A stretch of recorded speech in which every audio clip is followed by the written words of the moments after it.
Senhoras e senhores, o nosso segundo painel tem como tema multimodalidade, a importância da integração dos modais de transporte.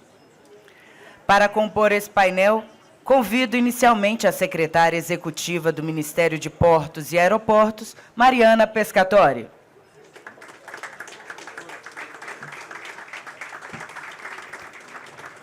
Convido o secretário executivo do Ministério dos Transportes, George Santoro.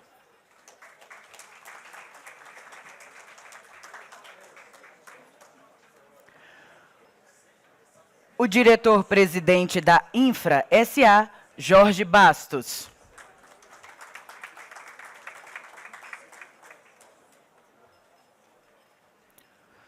O diretor-geral da Agência Nacional de Transportes Aquaviários, Eduardo Neri.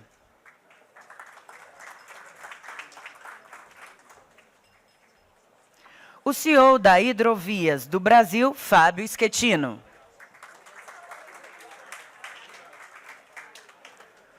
O CEO da Ultracargo, Décio Amaral.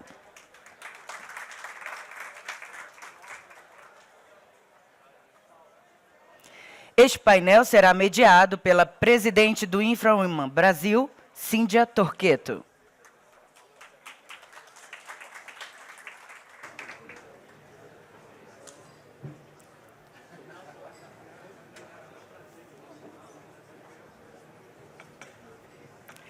Com a condução, a nossa mediadora.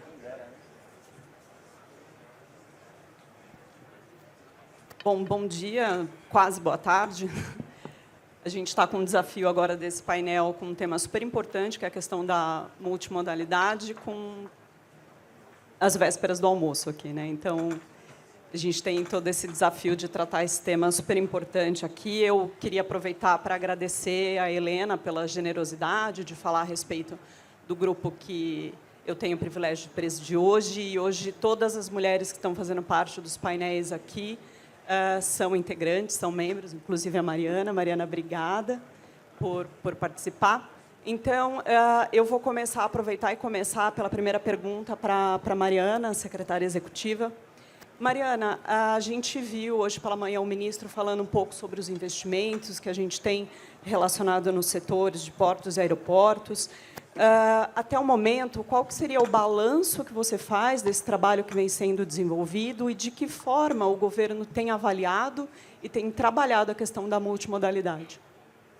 Bom, novamente, muito bom dia a todos. Agradecer a Marcaça pelo convite de estar aqui hoje falando um pouquinho sobre o trabalho que a gente tem feito lá no Ministério de Portos, sempre aí muito em conexão com o Ministério de Transportes, com o George. A gente tem um desafio, né, de, quando os ministérios foram aí separados, de estar sempre pensando de uma forma integrada, aí, tanto no nosso planejamento, que é elaborado pela Infra-SA, lá pelo Jorge, mas também nas outras políticas que a gente tem implementado, né? E o Ministério ele tem feito muita coisa, né? O ministro falou aqui, a gente tem um desafio muito grande, porque o setor portuário e o setor de aviação, eles têm tido recordes de crescimento, né? Nery apresentou recentemente, no meio do ano, o crescimento do setor para esse ano, 6%. A gente tem aí agora para setembro, continua com esse crescimento. Mesmo em tempos de pandemia, o setor portuário foi um setor que cresceu de forma constante. E, no fim das contas, os portos e os aeroportos são grandes elos aí da cadeia, né? Então, assim, não existe porto sem ferrovia, sem rodovia, sem hidrovia. E as políticas públicas que a gente tem implementado, elas têm que ser aí coordenadas junto com o planejamento portuário e aeroportuário que tem sido feito aí pela Infra-SA e considerando aí o PNL, que é o nosso grande aí mestre aí de demanda e de carregamento de malha que a gente tem. E, no fim das contas, a gente tem falado do setor portuário, o ministro bem falou, assim, já há muito tempo o setor portuário ele tem o parceiro privado como grande investidor do setor. As primeiras concessões portuárias foram feitas muito antes aí da lei de 30 anos. A gente teve uma concessão de um porto que foi feita na década de 1930, Porto de Imbituba, e que finalizou uma concessão, ela finalizou ali no início de 2010, e a gente teve uma concessão que foi bastante exitosa, né? A gente teve o Porto de Santos, que era um porto privado, né? Que era administrado pela família Gingle, e que depois se tornou aí a Companhia Docas de São Paulo e agora a APS, né? Então, o setor portuário ele já vem de um investimento privado de longa data. E, com o advento aí da Lei 8.630, 30 anos atrás, e depois corroborando aí com a nova Lei de Portos, que tem 10 anos, O setor privado, ele corresponde a praticamente tudo que é feito de investimento no setor. A gente tem aí mais de 236 arrendamentos que foram realizados nesses últimos 30 anos. Então, Décio está lá com a Ultracargo, operando terminais. Décio está aqui, Esquetino está lá. Eles têm investimentos que são arrendamentos que são aí de longo prazo, que foram feitos aí nesses últimos anos e que têm gerado aí muito emprego, renda e movimentação no setor, e principalmente eficiência, né? Eu acho que trazer o setor privado para o setor portuário, e Sepúlveda falava um pouco disso, fez com que a gente atingisse aí, eficiências aí que são comparáveis e até, às vezes, superiores aí a níveis internacionais. A gente fez aí nos últimos anos, os 10 anos aí da Lei de Portos, e Sepúlveda bem falou, né? Lei boa é lei que permanece, né? Então, a gente tem que pensar muito bem quando a gente vai fazer aí alterações na legislação. Mas é uma lei que foi muito exitosa, né? A gente tinha feito, nos 10 anos anteriores, 113 contratos entre terminais privados e arrendamentos, e nos últimos 10 anos a gente conseguiu aí fazer 275 contratos. Isso trouxe capacidade para o setor, trouxe eficiência. Então, a gente pode falar que a lei foi bastante exitosa e que trouxe aí a possibilidade de cada vez mais investimento do setor privado, cada vez mais concessões. A gente fez a nossa primeira concessão de porto público da Codesa, está sendo uma experiência nesse momento, mas também viabilizou que a gente fizesse essa concessão. Então, a gente pode falar que no setor privado, a questão de concessões e investimento privado já vem aí de longa data. Falando um pouco do setor aéreo, né, a gente tem, um pouco mais recente, desde 2011, a gente tem feito as concessões, já foram aí mais 7 rodadas, e mais de 30 bi de investimentos. E todos nós aqui temos certeza, depois, quando a gente teve as concessões, e depois que a gente teve aí a administração privada dos nossos aeroportos, a gente sabe como melhorou o nível de serviço para o público, né? A gente teve aí 30 bilhões de investimento, aí nos próximos anos deve ter mais 11 bi, e nada disso seria possível se a gente não tivesse partido para as concessões dos nossos aeroportos, né? E agora a gente tem um grande desafio, né, com a possibilidade, o advento, a gente discutir no TCU a repactuação dos nossos contratos, e no caso específico de Guarulhos, a gente teve aí a ideia de trazer os aeroportos regionais para dentro dessas concessões que foram feitas lá atrás, né?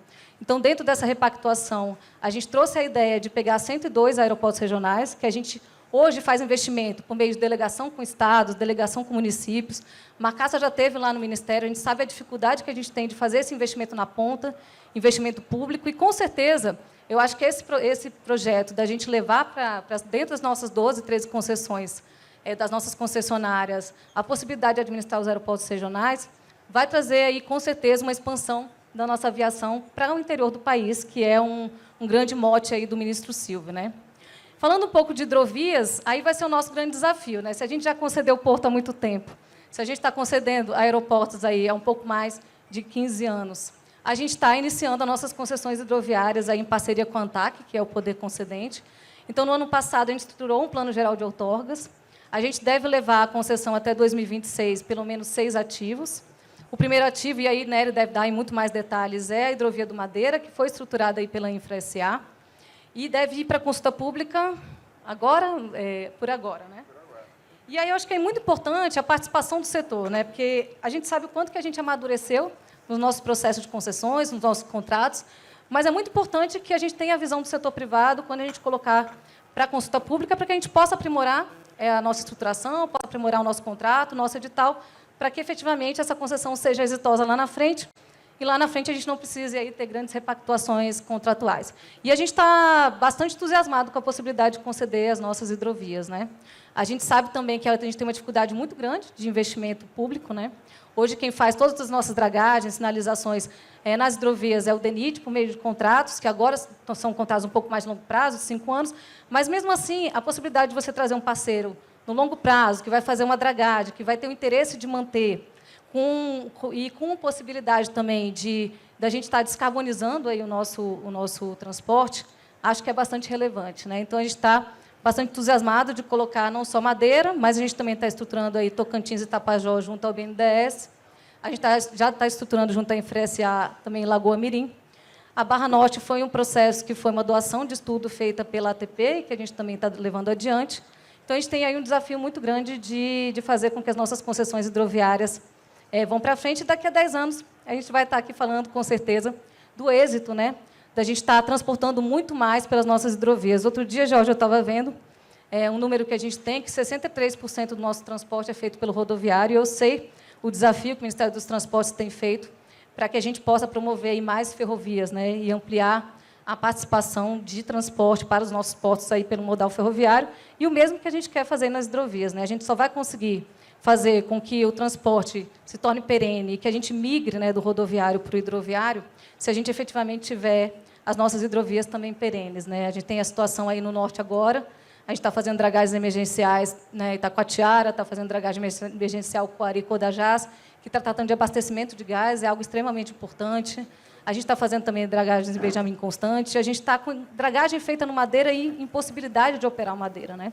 Então, a possibilidade de trazer o privado para isso e trazer uma perenidade ali da operação vai ser bastante relevante. E, então, esses são os principais investimentos que a gente tem feito lá. A gente sabe da importância da parceria com o setor privado e a gente tem convicção de que isso vai fazer com que a gente possa aí, ampliar a nossa participação do modal hidroviário e fazer com que os nossos portos e aeroportos se tornem cada vez aí mais eficientes. Obrigada, Mariana. Acho que a gente deve ter um Ironman 2 aí, né? Com relação aos projetos.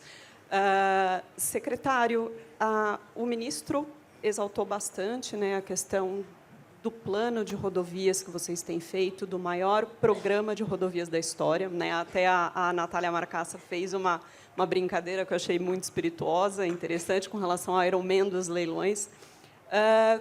Vocês aceitaram todo esse desafio de destravar esses investimentos que estavam estressados, né? Esses ativos que estavam estressados.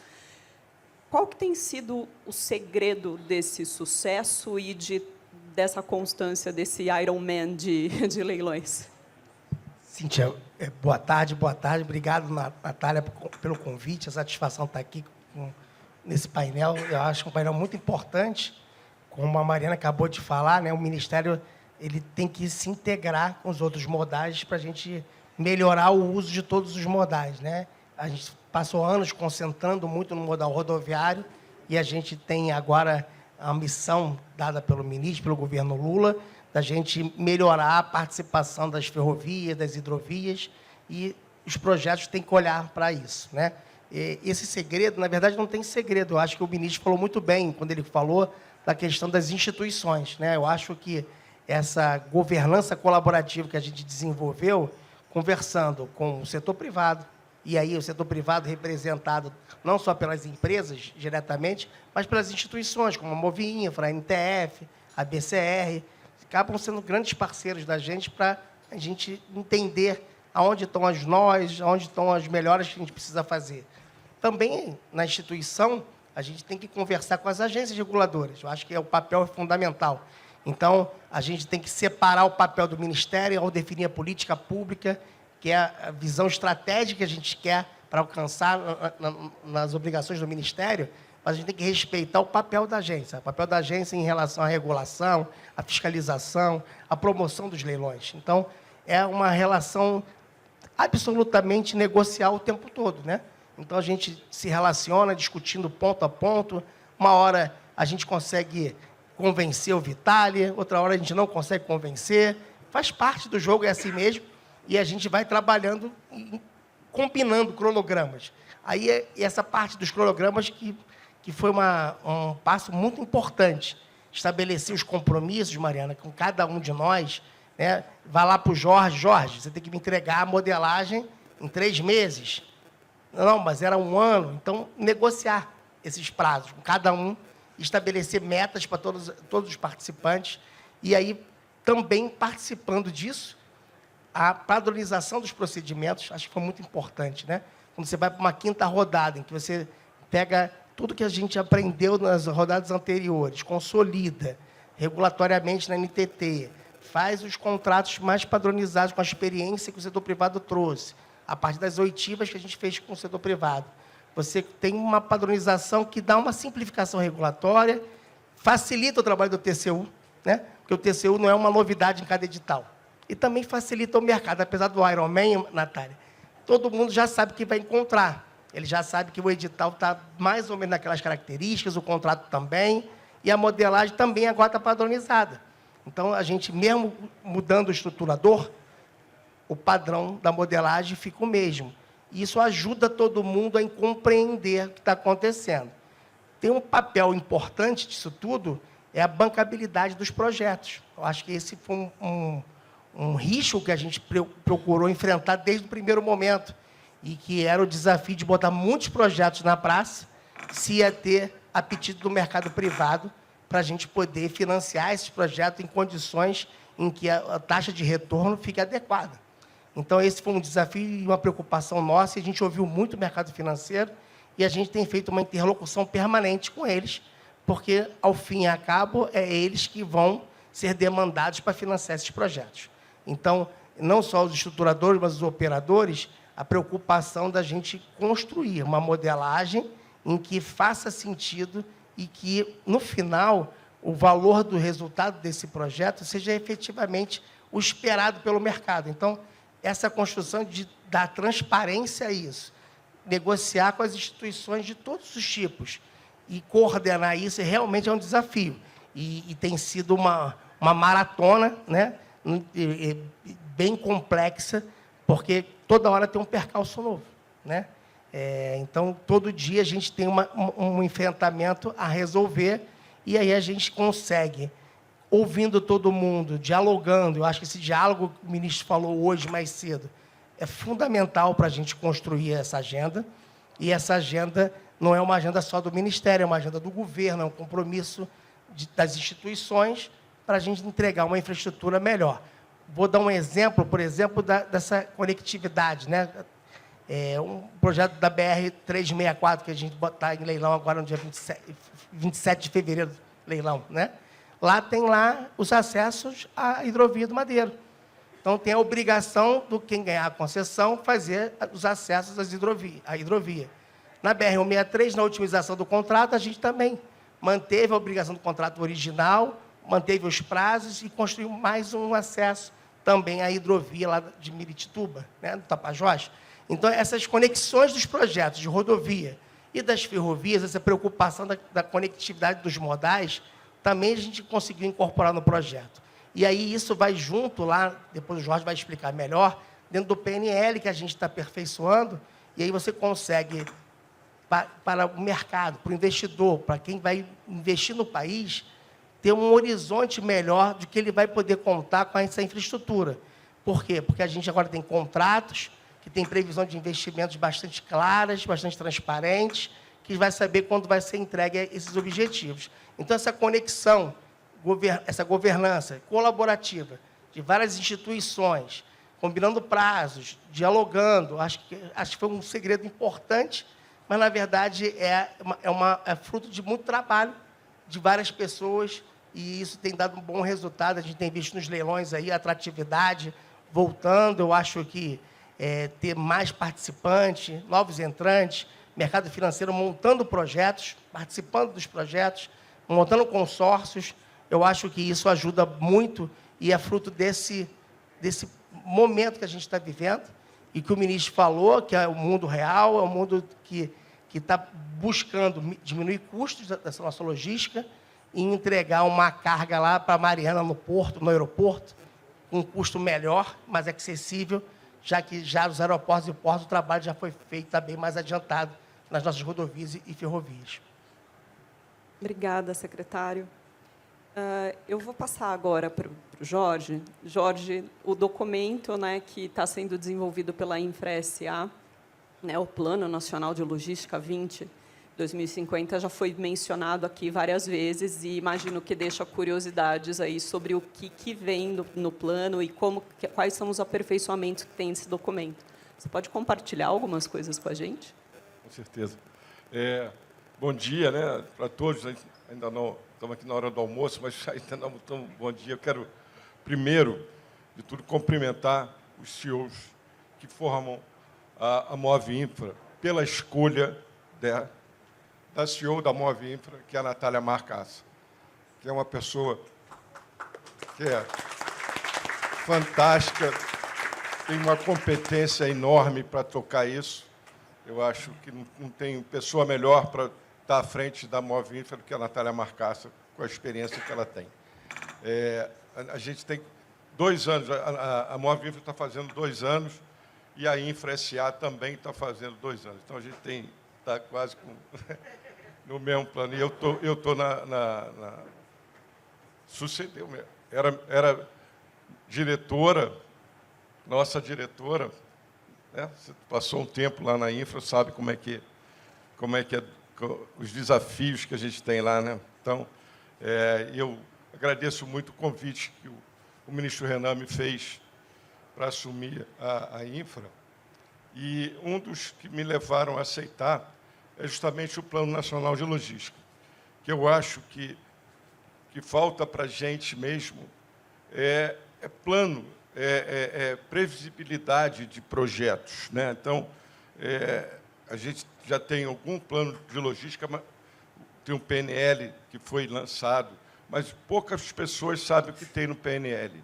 A gente precisa ter transparência, fazer um plano de Estado, não um plano de governo. Eu acho que é fundamental que a gente faça um plano nacional de logística que seja de Estado, que seja discutido com toda a sociedade, com todos os entes do mercado que envolve, porque a logística envolve todo tipo de mercado. Até o cara da farmácia precisa de logística, o da padaria precisa de logística. Então, a gente tem que fazer uma discussão ampla disso. E aí eu tenho tido o auxílio, que é fundamental, do secretário executivo, que é o Jorge Santoro, que tem também uma experiência muito grande, tem nos ajudado muito na elaboração, porque o princípio do Plano Nacional de Logística são os inputs que você dá para fazer o Plano Nacional de Logística. Porque você, dependendo do input, você pode dizer que aquela ferrovia é mais fundamental do que a outra. Então, essa é uma coisa que tem que discutir, os inputs que são dados para a gente poder elaborar o plano. E a gente tem discutido muito, né, Jorge, a respeito disso, e eu acho que a gente tem que discutir com todos os setores. Todas as pessoas que vão me visitar, ontem nós tive a grata visita de receber o senhor, e aí eu falei para ele isso, eu falei, a minha missão lá é a gente botar o Plano Nacional de Logística de pé.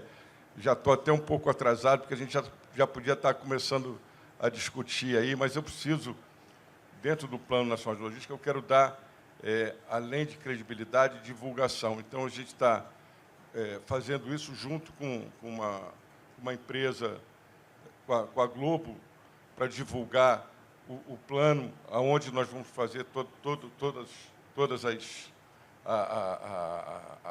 reuniões, para que a gente elabore um plano que tenha começo, meio e fim, e que a sociedade acredite, e que isso possa virar uma carta magna para o país. Porque entra governo, sai governo, cada um tem uma perspectiva para cá ou para lá. Então, se você tem uma direção, o plano pode te dar isso, né? Eu acho que é fundamental. E a gente tem trabalhado muito em cima disso, né? Eu acho que é fundamental a gente ter esse plano. E as concessões do multimodal, a gente vamos começar a elaborar concessões com multimodalidade, né? Por que não fazer uma concessão, como estava lá, por exemplo? A gente fala assim, por que a Ferrogrão não pode ter a hidrovia? Porque depende, né? Você não pode fazer a Ferrogrão se você tem um gargalo lá da hidrovia. A Ferrogrão tinha que pensar fazer a Ferrogrão junto com a hidrovia. Acho que seria fundamental para que isso acontecesse. Então, a gente tem que discutir isso, e a gente tem tido, dentro do Ministério, uma aceitação muito grande. Então, o diálogo com o ministro Renan é ótimo, o diálogo com o ministro Silvio. Eu estou até atrasado, porque nós temos uma reunião com ele hoje, né? Então, é fundamental para que a gente possa elaborar um plano de logística que converse com toda a sociedade. Isso eu vou esperar para a gente discutir mais outros assuntos aí, que tem muita gente para falar. Obrigado. Obrigada, Jorge.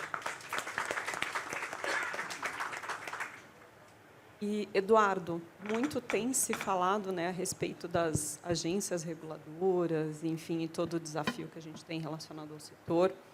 E eu também queria saber um pouco de você, como que está o Plano Geral de Hidrovias, né? Como que o senhor tem visto a evolução do modal de hidrovias? A Mariana já trouxe um pouco da perspectiva do Ministério está olhando para esse modal. Como que o senhor vê, então, a importância das hidrovias, a importância desse modal para a gente fazer a integração de todo o sistema de transporte no Brasil? Ok. Obrigado, Cíntia, pela pergunta. Obrigado a todos aqui presentes, em especial na figura da Natália Marcassa, agradecer o convite do Move Infra e já também parabenizar pelos seus 2 anos de existência. Fico feliz também já de ouvir aqui do nosso presidente da Infra-SA, nosso Jorge Bastos, do avanço do Plano Nacional Logístico. A própria Natália já havia trabalhado muito nele enquanto do Ministério, então Ministério da Infraestrutura, e a gente, de fato, precisa de um plano nacional de logística e dos seus planos dele decorrentes, que são os planos setoriais, para que a gente tenha realmente assim um plano de expansão de infraestrutura à altura das necessidades do país. Claro que, hoje em dia, eu acho que talvez até pela nossa escassez de infraestrutura, nós estamos fazendo, estamos prescindindo até desse instrumento de planejamento, porque a gente tem uma carência ainda grande, mas acho que a gente não pode mais prescindir disso para que a gente tenha realmente uma eficiência na alocação desses recursos, um mapeamento da cadeia logística, como ela é necessária, para que a gente possa realmente ser cirúrgico, tanto na questão dos arrendamentos, no caso dos portos públicos, quanto das autorizações dos terminais de uso privado, e também agora das hidrovias, e já entrando na sua pergunta, a gente teve, no caso das hidrovias, havia a previsão da elaboração de um plano geral de outorgas, que cabe à agência submeter ao Ministério. Desde 2001 estava previsto na lei de criação da ANTAQ e nunca tinha sido realizado. Fizemos em 2021, 22 começamos a fazer em conjunto com o Ministério. Claro que a agência submete, mas é um trabalho, é uma parceria feita a 4 mãos. E quando encaminhamos, então, em 22 para o Ministério, a primeira versão, até que ele foi aprovado em 23, e temos um plano geral de outorgas, como a nossa vice-ministra, secretária executiva Mariana já falou, e ele é composto, hoje em dia, de 6 eixos estratégicos. Nesses eixos estratégicos estão contemplados Hidrovia do Rio Madeira, do Paraguai, Tapajós, Tocantins, a Hidrovia Uruguai-Brasil, que liga Lagoa Mirim à Lagoa dos Patos, e a Barra Norte, que é a infraestrutura de acesso aquaviário na foz do Rio Amazonas, no encontro com o Oceano Atlântico. Esses 6 projetos já estão sendo atacados. E tem outros projetos também que não são esses estratégicos, são os prioritários, mas temos outros projetos também que já estão sendo iniciados, já estão sendo atacados em parceria com os estados. No caso, a hidrovia do Rio Parnaíba, ela está sendo já discutida no âmbito de uma parceria, uma possível delegação, Mariana, para o governo do estado do Piauí,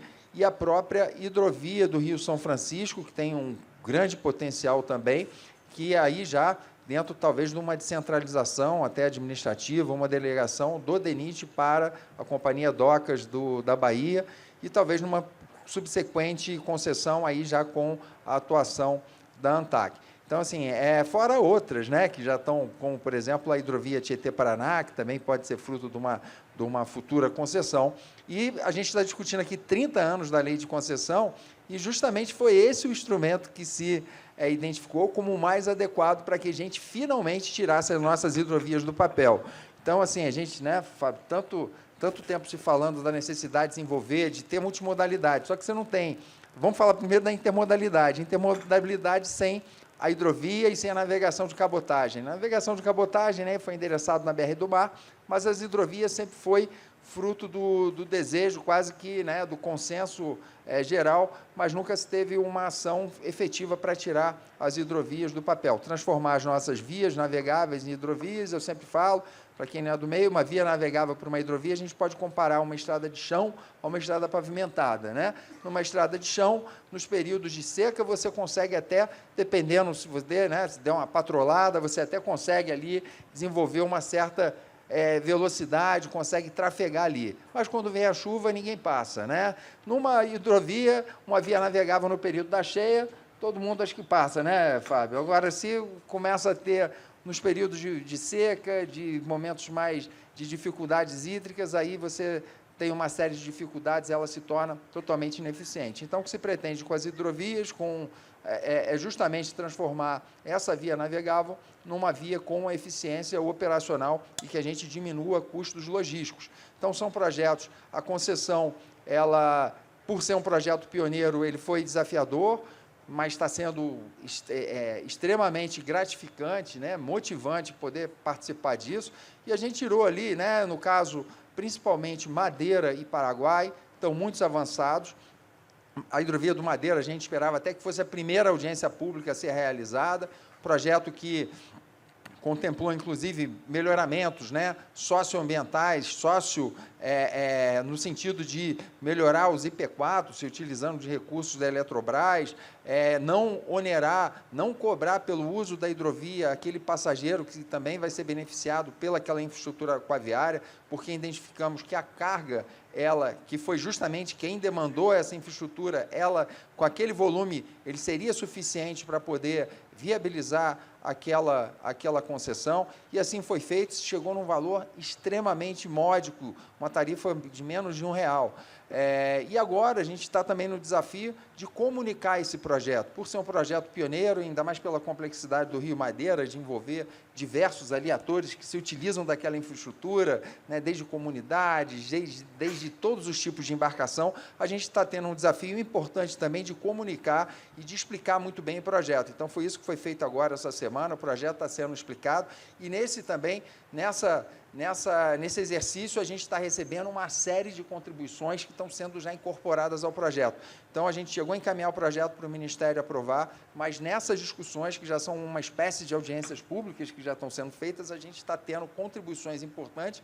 Por toda essa complexidade, o projeto tem que ser completo, não só no aspecto da infraestrutura e da modelagem da rentabilidade, mas também de contemplar todo o usuário de uma maneira geral. Isso está sendo feito agora, vão ser feitos ajustes para ele ser apresentado, então, uma versão ao Ministério ainda mais encorpada. E, nesse exercício também, a hidrovia do Rio Madeira é uma parceria, né? Um projeto, a ANTAC é o poder concedente, mas, claro, é um trabalho a 6 mãos, com o Ministério dos Portos e Aeroportos, principalmente, com o PPI, Programa de Parceria de Investimento, e com a colaboração efetiva da nossa InfraSA, que é o grande parceiro desses projetos. Desses 6 projetos, 4 estão sendo modelados pela InfraSA, Paraguai, Madeira, Lagoa Mirim e Barra Norte, e 2 também estão sendo modelados agora com o BNDES, que é, no caso, Tocantins e Tapajós. O nosso presidente, ele ficou um pouco chateado comigo, ele não confessa, porque a InfraSA está, né, pela sua qualidade, pela sua capacidade, ela tomou um vulto enorme, mas a presença do BNDES também é um parceiro importante, porque o BNDES, assim, essa sinergia, até as visões diferentes, ela acabam enriquecendo, e eu percebo que o projeto que é modelado pelo BNDES acaba trazendo insights que a equipe da InfraSA se absorve deles, e o mesmo acontece com o BNDES, né, que também bebe da fonte do trabalho que é realizado pela InfraSA.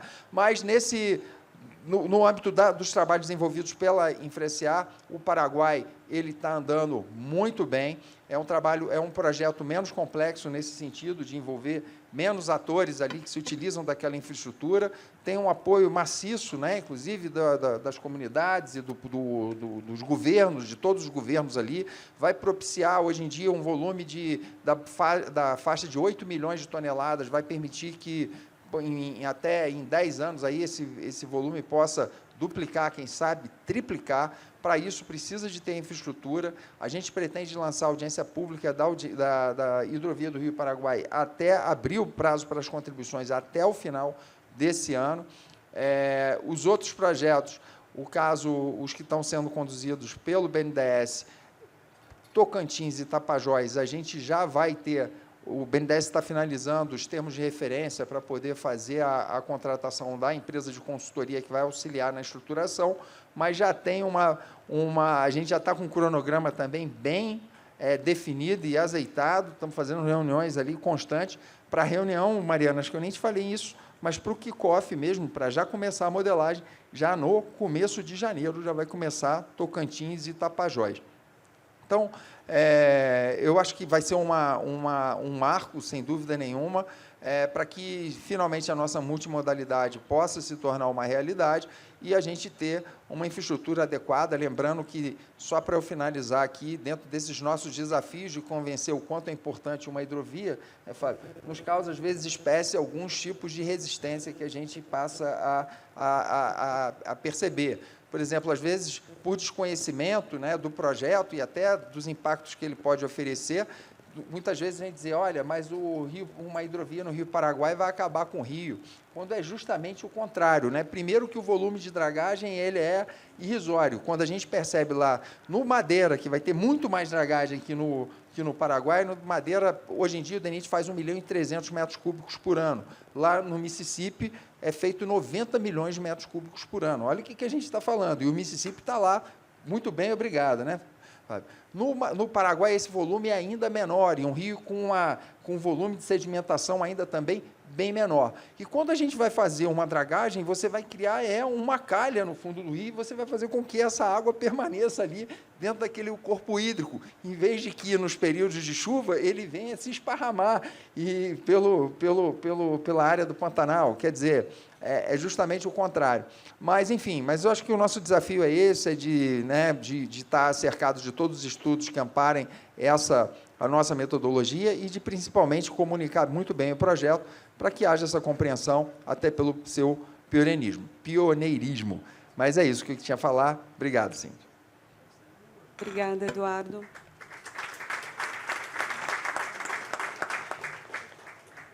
Agora, um pouco da visão do setor privado, né, Fábio? A gente falou bastante aqui nesse painel de hidrovias, né, e a gente sabe que o país, a gente sempre fala sobre a enorme rede de rios navegáveis que nós temos disponíveis. Nem todos são hidrovias, né, ou podem ser utilizados para fins comerciais. Na tua visão, como que a gente poderia fazer isso de forma sustentável? Como que a gente poderia ampliar mais a participação das hidrovias? Bom, boa tarde. Cumprimento aqui os colegas de painel. Eu acho que a resposta está no tema desse painel, na multimodalidade, né? O exercício da multimodalidade. Eu acho que o Brasil acordou para a sua vocação hidroviária, Nery, né? A maior bacia hidrográfica do planeta está aqui, e uma representatividade muito pequena ainda do modal hidroviário nas cargas a granel. Nós já duplicamos a representatividade em 10 anos, né? Acho que a própria existência da Hidrovias do Brasil é o exemplo disso, né? Mas ainda bastante aquém, como o Eduardo colocou, dos países que se julgam e que a gente se espelha como países mais eficientes e com matriz de transportes mais sustentáveis.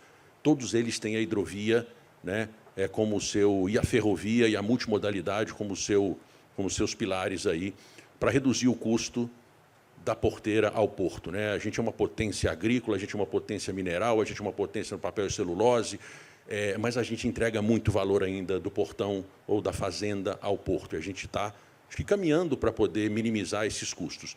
Eu dividiria a minha resposta em duas janelas temporais aqui, para tentar pegar um outro ângulo, para não ser repetitivo em tudo que já foi dito. No curto prazo, a gente precisa de ter celeridade nos processos de licenciamento ambiental, né? Não é novidade você dragar uma hidrovia, você remover um banco de areia, né? Dá um exemplo, nós perdemos o timing de não parar de navegar no Tapajós. Uma solução simples. A gente não estava pronto. A boa notícia, eu sou um otimista por conceito, né, Mariana, que a gente, para o ano que vem, se acontecer, a gente está com o arcabouço aí já para o DENIT conseguir ou nos permitir que faça ou fazer, né?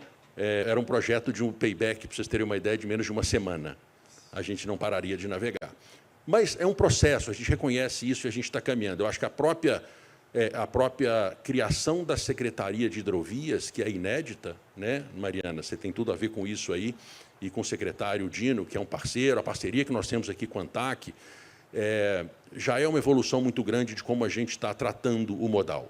Então, no curto prazo, nos permitir capacidade de reação. Você comentou, Eduardo, sobre o Rio Paraguai. Estamos parados no Rio Paraguai também. O governo paraguaio tem feito um trabalho bastante intenso, né, e está colocando ali o pé no acelerador em fazer não só as dragagens, mas a derrocagem, né, que é a remoção de pedras de 13 pontos críticos. O principal deles, em Assunção, está sendo feito agora.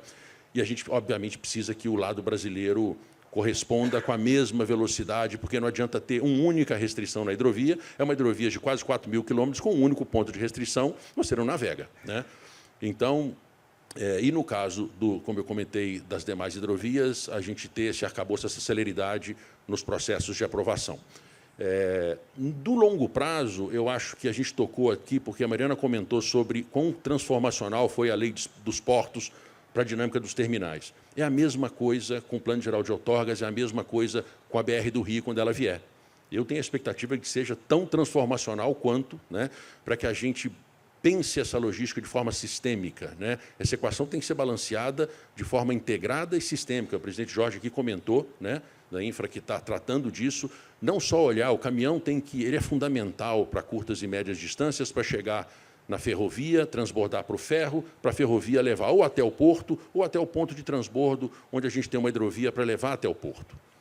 Nesse aspecto, o Brasil tem um privilégio enorme, né? A gente tem as maiores bacias hidrográficas do planeta. Eu costumo brincar que não adianta o deserto do Saara querer falar de hidrovia, não tem jeito, mas no Brasil não.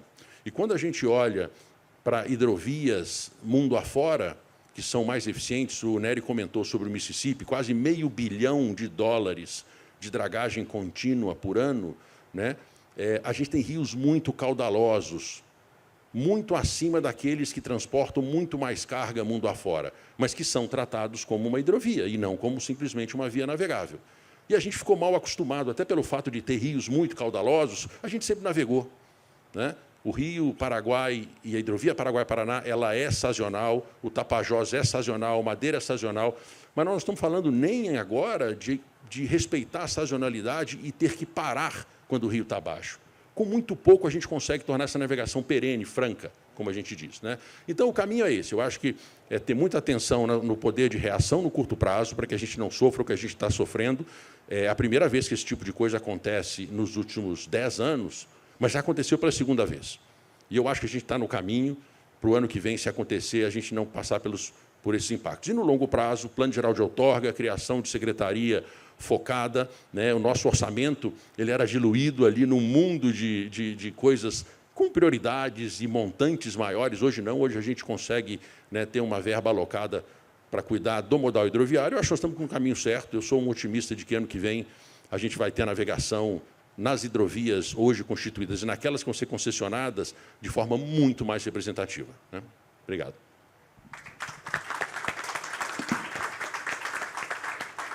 Obrigada, Fábio. Décio, a gente falou um pouco a respeito de planejamento, através do Plano Nacional de Logística. A Mariana trouxe algumas questões relacionadas a portos, o secretário também trouxe outras questões na pasta de transportes. No teu segmento, na parte de planejamento portuário, como a ausência desse planejamento afeta a logística de ponta a ponta? E qual que seria o modelo ideal, na tua visão, na tua opinião? Seria um modelo centralizado, um modelo de delegado de portos? Obrigado pela pergunta, Cíntia. Primeiro, queria desejar boa tarde a todos, cumprimentar meus colegas de painel. Acho que essa pergunta vem bem a calhar com o nosso tema aqui, né? Acho que é inegável os avanços que a infraestrutura brasileira teve a partir da lei de concessões. É inegável que ela precisa e pode ter alguns pontos de melhoria, mas eu acho que tão importante quanto um arcabouço de concessão é qual o plano integrado de logística que vai orientar quais são as concessões que, a partir dali, têm que ser feitas, em que sequência. E eu vejo menos discussão sobre a relevância deste plano do que simplesmente em melhorar o arcabouço regulatório das concessões em si, né? Quando a gente fala de logística, a gente fala de fluxo, a gente fala de movimento, a gente fala de integração, fala multimodalidade. Então, é fundamental que você tenha um plano pensando essa logística ponto a ponto, e ela é transversal a setores, ela é transversal a ministérios, ela é transversal a segmentos da economia, mas tem que ser planejado de forma integrada.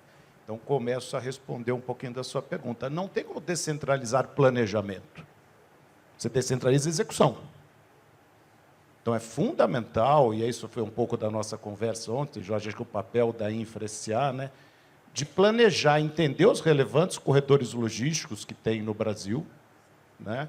Entender seus gargalos e planejar quais seriam os investimentos necessários para isso. Né? Vou dar alguns exemplos aqui. Né? Hoje, o Porto de Paranaguá recebe mais ou menos 2 milhões de metros cúbicos ano de líquidos, de derivados, que o porto natural é Santos, que esse produto tem que chegar no Centro-Oeste. E Santos não recebe. Mas por que não recebe? Os terminais não têm condições de receber? Não. Faltam berços em Santos. Mas existe um plano nacional dizendo que isso tem que ser feito? Não. Né? Hoje, o governo fez um leilão de novos terminais em Itaqui, ali, Santos Brasil e Ultracargo participaram, arremataram os lances. Estamos ali em pleno investimento para colocar essa capacidade no ar. O estudo de mercado mostra que há necessidade de receber mais derivados ali para alimentar o nosso agro, mas estive lá com o Nantac, ali com o Néria, umas semanas atrás. Pelo modo que o porto opera hoje, não há berços para receber esse produto. Porque não foi pensado integrado, não foi pensado sistema complexo. E assim vale para a integração com ferrovia, assim vale para a integração com hidrovias. Né? Então, eu acho que a primeira ponto que eu queria trazer, e eu queria até que a Malvifra falasse um pouco mais disso, Natália, né, a importância de um planejamento integrado de logística que seja vinculante, né, aos vários órgãos de Estados que têm que segui-lo. Acho importante dizer também que o setor acha importante ter delegação portuária para a agilidade da execução do plano, não para a elaboração do plano.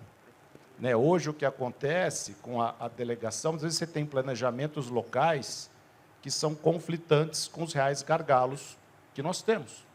Né, hoje, voltando de novo, comentei aqui desse problema de berços em Santos, mas está sendo discutido, houve uma audiência pública ontem para a implantação de um terminal de líquidos em Santos. Mas já não tem berço para os atuais, é essa a prioridade. Né? Então, acho fundamental, né? Acho que o planejamento da logística integrado, entendendo os gargalos, que mudam com o tempo, né? A cada nova capacidade que um sistema coloca, o gargalo se transfere para o outro. Né? Mas a execução descentralizada é muito importante para dar agilidade. Né? Isso é um pouco o que a Ultracargo, dentro do seu escopo, tem tentado fazer. A Ultracargo começa como uma empresa de terminais portuários. Bom, mas como toda empresa, queremos crescer. Né? E a gente percebeu, para eu crescer, precisa chegar mais carga no meu terminal portuário. Bom, não havia investimentos acontecendo, bom, vamos fazer nós.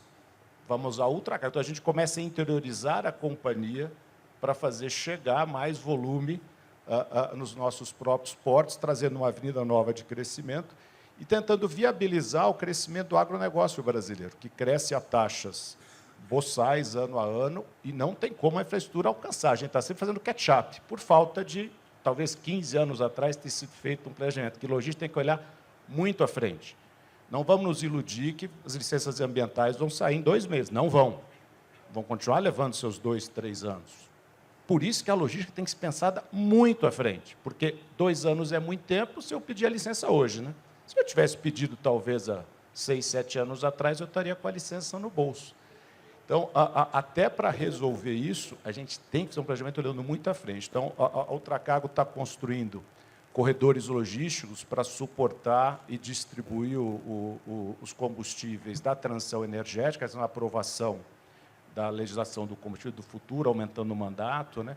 Então, você vai ter uma produção gigantesca, já está tendo, mas vai crescer mais, de etanol de milho no Centro-Oeste. E como isso vai se espalhar para o Brasil? Gente, tem postos no Nordeste que não tem nem bomba de etanol, hein? É o tamanho do gap de infraestrutura. Então, a gente está desenvolvendo corredores logísticos, né? A gente quer ter corredores eficientes e modais eficientes, pensando também em melhorar o perfil de emissão, alavancando parcerias, né, com as empresas do setor. Então, nós estamos conectando Rondonópolis a Paulínia, num primeiro momento, capacitando aí, com a ajuda da Rumo, essa ferrovia para sair de 1 milhão de metros cúbicos ano para 4 milhões de metros cúbicos ano, poder trazer esse etanol de milho para ser distribuído no centro de consumo e criando uma volta mais eficiente da que tem hoje para derivados. Num segundo momento, estamos conectando por ferrovia o nosso terminal de Santos para permitir a descida desse etanol que sobe por cabotagem para abastecer o norte e nordeste brasileiro e aí sim também recebe derivados em Santos para voltar para Rondonópolis. Estamos fazendo a mesma coisa em Itaqui, investido num terminal em Palmeirante, né? Hoje são mais ou menos 800 km de distância, isso vai por um fluxo rodoviário, levar aí parceria com a VLI para um fluxo ferroviário, dando perfil de emissão, reduzindo o custo, e esse retorno também de etanol, e desenvolvendo uma visão de um corredor hidroviário a partir de Vila do Conde, estamos avaliando o terminal em Miritituba, para receber também esse líquido que sobe de caminhão de Sinop e Miritituba, querendo criar várias formas de movimentação de combustíveis renováveis produzidos no Mato Grosso para se espalhar para o Brasil e recepção dos derivados na contrapartida, né, indo para o Mato Grosso por vários canais, pensando em logística integrada. Mas, para maximizar esse sistema, existem gargalos, né, que a gente ainda tem muita dificuldade em investir, porque eventualmente não estão na prioridade do planejamento público, e a autorização para o setor privado investir ainda é bastante morosa. A gente sabe, Mariana, no esforço ainda que a gente quiser desregulamentação. Tá? Mas só para fechar de maneira muito... Sim, importância de um planejamento integrado de logística cuja execução seja vinculante, até que se atualize o plano, né? Uma descentralização de execução, né? E uma desregulamentação, ou menor regulamentação para acelerar o investimento privado. Acho que isso é fundamental para que a gente consiga melhorar a nossa logística, reduzir o nosso custo e poder escoar aí o grande volume que o agronegócio, seja em sólidos, muito que eu falei aqui vale para sólidos também, seja em líquidos, para a gente continuar crescendo.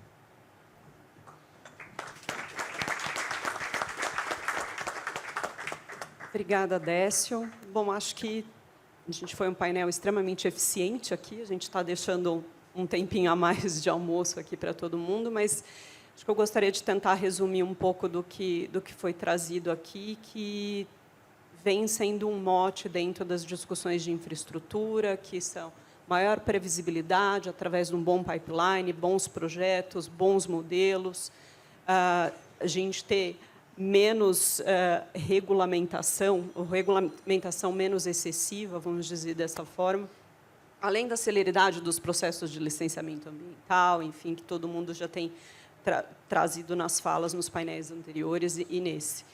Então, eu acredito que, assim, de todas as palavras, assim, cada um com as suas palavras, trouxeram que quase que o segredo da gente conseguir chegar na integração dos modais é o diálogo, é a integração entre todos os stakeholders que estão envolvidos para que seja feito um projeto de ponta a ponta, como o Décio trouxe, pensando sempre no entorno. Então, tanto da comunidade, que também vai fazer uso disso, tanto da diminuição dos impactos ambientais que você pode fazer com relação a essas integrações. Então, acho que a gente está indo no caminho certo. O Jorge tem um grande desafio aí pela frente no plano para poder atender todas essas demandas. Cíntia, eu vou te pedir só uma palavrinha. Eu quero pedir para todos vocês que participem mesmo. Nós vamos botar o plano para discussão, mas é importante a contribuição de todos, porque a gente vai ter consistência no plano, que a gente possa levar isso para o presidente, levar para o Congresso Nacional, que isso vira uma carta magna, mas precisa ter credibilidade e consistência no Plano Nacional de Logística. E, para ter, precisa da colaboração de todos. Todos vocês são importantes para colaborar no plano. Eu só pedi para que vocês realmente participem. É super importante, viu? Mais uma vez, obrigado. Obrigada a todos e um bom almoço a todos.